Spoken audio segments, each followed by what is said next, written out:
That'd be great. Excellent. I did it. I'm a computer hacker. Great. Ladies. Hi, folks. Hey! Oh! Hi, Leila. Cute. It's awesome. Hi!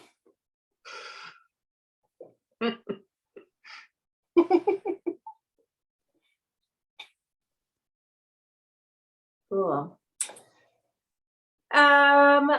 Well, welcome everyone to Jo Law reading from her new book, The Fluffy Little Cloud, Jo, or is it The Little Fluffy Cloud?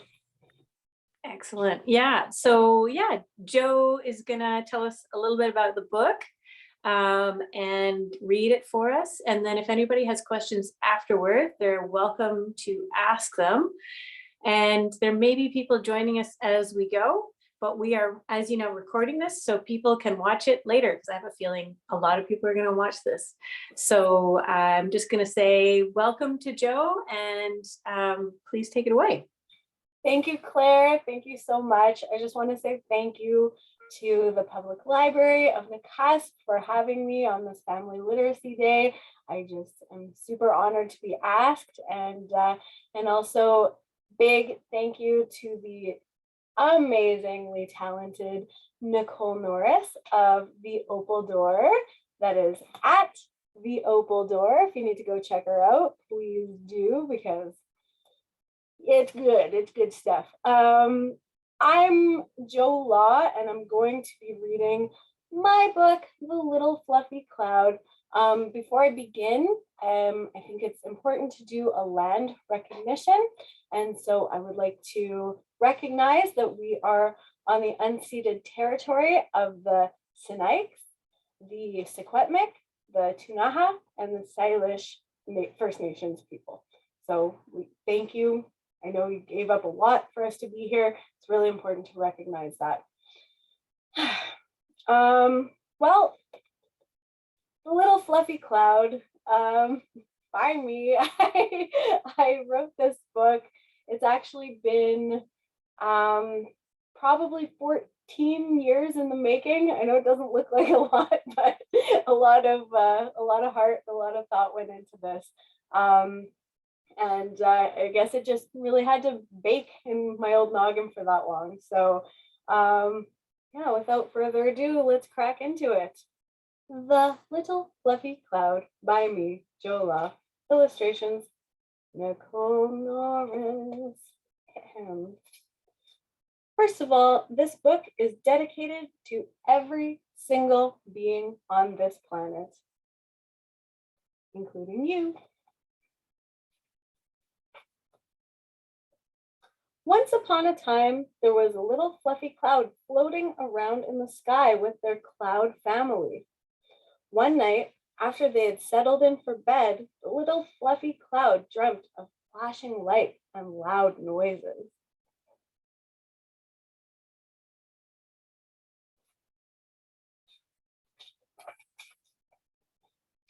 In the morning, the little fluffy cloud woke up to beautiful, bright sunshine and endless blue skies. But no other clouds were anywhere to be found. Where did everyone go? Wondered the little fluffy cloud. It rained, said a voice.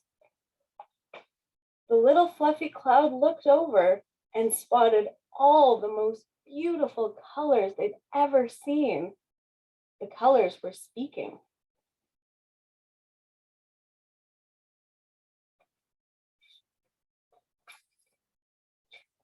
What is rain? Asked the little fluffy cloud. Rain is a passage, said the colors. All clouds return one day to the very place from which they were created. How come I'm still here? It was not yet your time. They left me? I'm all alone? The cloud sadly realized. We are never truly alone, the colors gently remarked.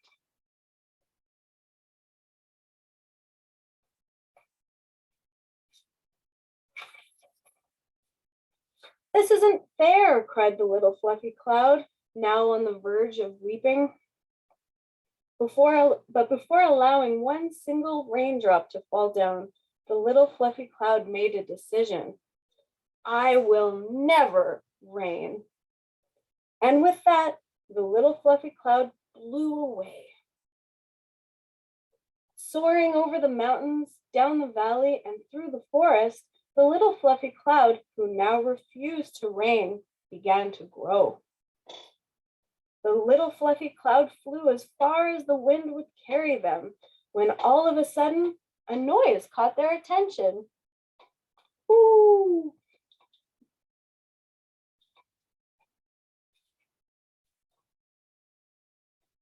Ooh! An owl sat perched on a tree branch in the forest. Who are you and what are you doing here? Inquired the owl. The growing fluffy cloud, still upset with their family for leaving, explained that they ran away from home. Oh dear, the owl scratched his head as a few feathers came loose and floated down to the forest floor. More and more feathers rained down.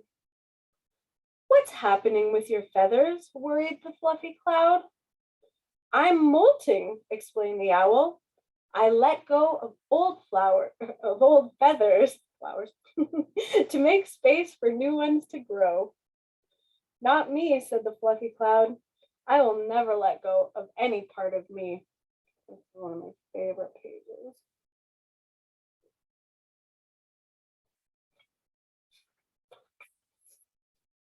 Suit yourself, said the owl, as he flew away with such ease and grace. Carrying on past the rivers and lakes, swooping through the prairies, the fluffy cloud looked down to what appeared to be a caterpillar in need of help.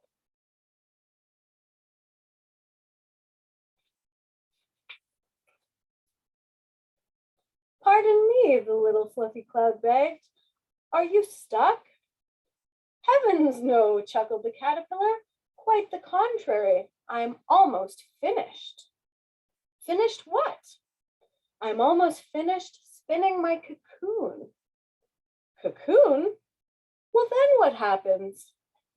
Well, I will spend some time within, and when the time is right, I will come out transformed. So you won't be a caterpillar anymore? Even better, I'll be a butterfly. Doesn't that sound wonderful? Not to me, said the fluffy cloud. Change scares me. I want to stay the same forever. Suit yourself, said the caterpillar, as she cozily zipped herself up.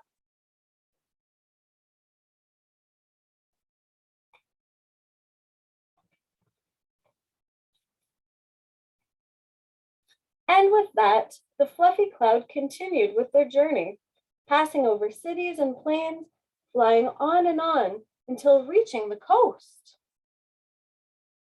Beyond the rigid coastline, the fluffy cloud looked down and caught a glimpse of themselves in the ocean.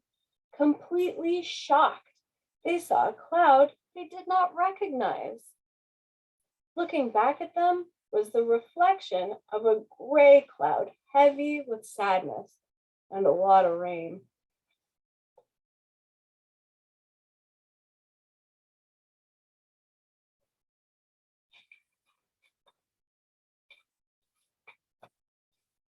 The fluffy cloud flew on, becoming more and more upset. Upset with their family for leaving, upset with the colors for saying things that they did not want to hear, upset with the owl for molting his feathers, upset with the caterpillar for wanting to change.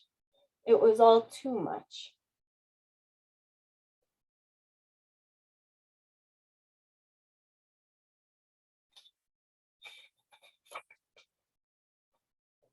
Focused on all the painful memories, the fluffy cloud hadn't paid attention to where they were going and was now clear across the ocean. Nothing looked familiar.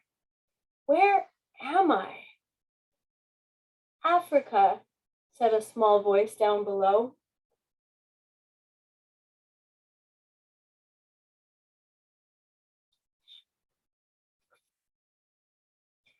Welcome. I'm so happy for you to arrive. We have been waiting for you. Waiting? For me? The cloud was puzzled. But why?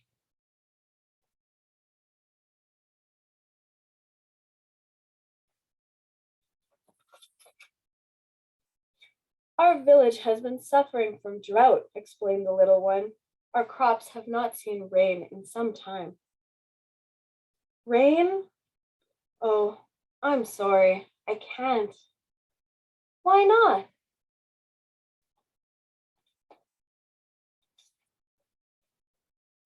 The fluffy cloud thought about their family and missed them dearly. Holding all of this rain inside only made the fluffy cloud feel sad, not better. It was time to let go. Just then, a single raindrop rolled down the fluffy cloud and onto the land. Then another.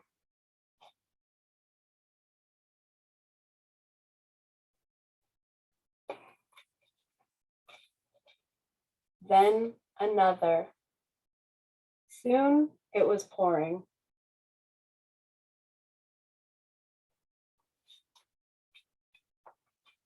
And from the rain, miraculous crops began to grow. The end. Thank you, everyone. Thank you so much. Oh, that was my first time reading that in public, everybody. Oh. Thank you so much. If anyone has any questions or, any questions for me or for Nicole, please let us know. You can take yourselves off mute and ask away. See how that goes. Thanks so much, Joe. That was awesome. I love that. It's such a beautiful story. And Thank you. yeah, it's just gorgeous. I love the pictures that go with it. And I've got a question actually. So how did it happen? Did the story get written first and then the pictures were done to accompany the words, or? Big time. So like I said, this story was a long time in the making. It came to me about 14 years ago. This was sometime after my mom had passed away suddenly, and I had been able to spend about sort of half of my life with her and then half without her at that point. And with that insight, I was able to really craft an idea of, the idea of grieving and letting go and holding on, and just something that is the human experience and something that we've all gone through in one way or another with a grandparent or a pet or just any sort of loss. And so I wanted to share this sort of just like baseline analogy of like, how it feels to just not hold something in and just let go, and how good that feels. And so I came up with the story. I took a bunch of swings trying to write it for a very long time.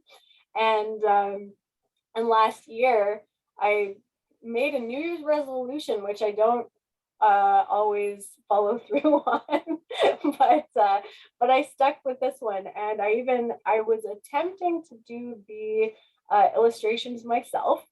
I sat down, and after 14 years, I was just able to write the story out in like an hour, which was such a relief. And then came the drawings, and I was in way over my head. And I had just came home. Actually, Nicole reached out because I was kind of posting how I was doodling, and she reached out and said, "Hey, I have some markers for you to help me throughout the drawing process." And I was like, "Great!" And I took the markers, and nope, still wasn't it. And then I was hanging out with Nicole, and it wasn't until I came home And I was going through some postcards that she had made, and I was looking at them, and I was like, oh, wow, she really just captures nature and clouds, and it just kind of clicked. And so I asked her, and I'm so blessed that she said yes. And then we were able to go through a couple of just like meetings and go through what, how we wanted it to look, but it came out better than I could honestly have asked for. So thank you, Nicole.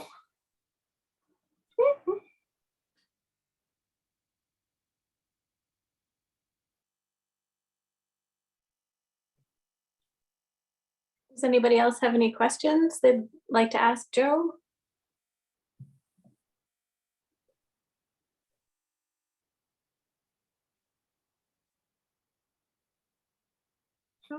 I guess I said it all.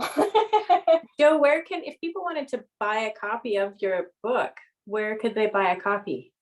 Well, right now, it's on Amazon, The Little Fluffy Cloud by Jo Law. There's actually another The Little Fluffy Cloud. So get the one that has the rainbow on it and then says Jo Law. So that's the one. But yeah, it's available on Amazon. And then if anyone wants a signed copy, then they could just reach out. I'm going to have them available probably in the next couple of months on the branchery.ca, on the little online store, little local online store there. So yeah, that's where we can find those. And in the summertime, I'll probably have some kicking around at the food truck that I have over at the beach. Maybe we could get you back in the summer too, when things are a little bit more relaxed or outside. You could do a reading at the library. We'd love that. Heavens, yes. I'd be thrilled to come back. Absolutely.